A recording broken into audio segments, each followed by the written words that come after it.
Udruga za promicanje urbane kulture i umjetnosti Skupina X organizirala je prošli tjedan natjecanje u hip-hopu i brejku. U dvoranu osnovne škole Poišan zavirili smo i mi, a šta smo tamo zabilježili vidjet ćete nakon kratkog džingla.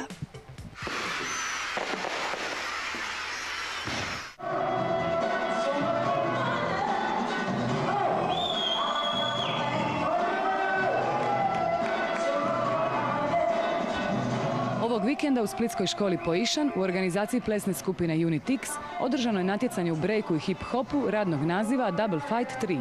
Pa riječ je o laganoj tradiciji, znači radili smo već 2 Double Fighte do sad, 2004. i 2005. godine, imali smo malu pauzu, tako da sad zato se zove The Resurrection Double Fight, zato što je to kao uskrsnuće nečega što smo davno pokušali oživiti.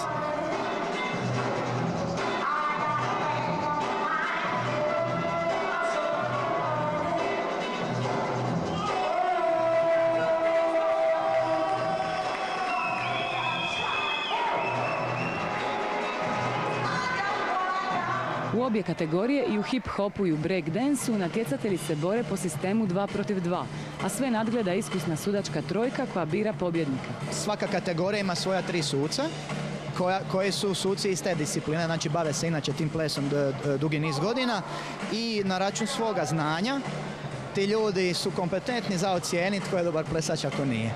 I znači po tome šta su ljudi sad pokazali na plesnome podiju u ovim kvalifikacijama, na račun njihovih izlaza i stvari koje su pokazali powermusa, stila, muzikalnosti, plesnosti, oni će na račun toga sastaviti listu ljudi koja će ići dalje natjecati se u betlovi.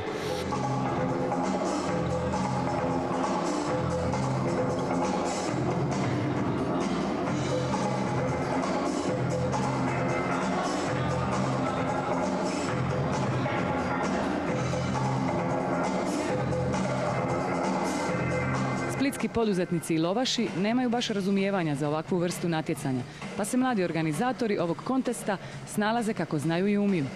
Glavni cilj ove manifestacije, ovoga natjecanja je probuditi ovakvu vrstu odnosa prema plesu mlađim plesačima u gradu. Jer glavna stvar što oni mogu izvući iz ovoga je nekako iskustvo. Biti jedina stvar što ja želim da njima bude ovdje je samo da im se pojača ta ljubav prema plesu, da samo više daju u to.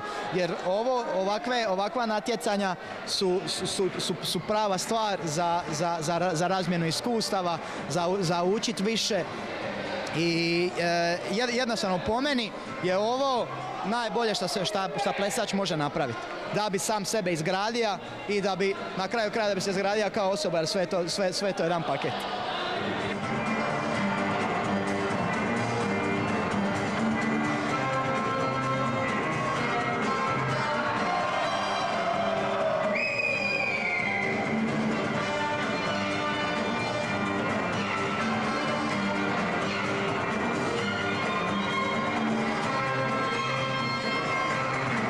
Pobjednike ne očekuju sponzorski ugovori ni basnoslovne nagrade, no glavna svrha ove manifestacije je potaknuti i motivirati mlade Splićane da se bave ovakvom vrstom plesa.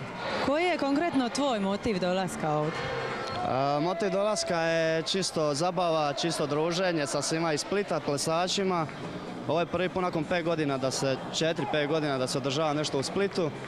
I glavno da se družimo i zabavljamo, to je to, da svi plešu i poručio bi svima da šta više se događa ovakvih manifestacija i da se pleši, tako.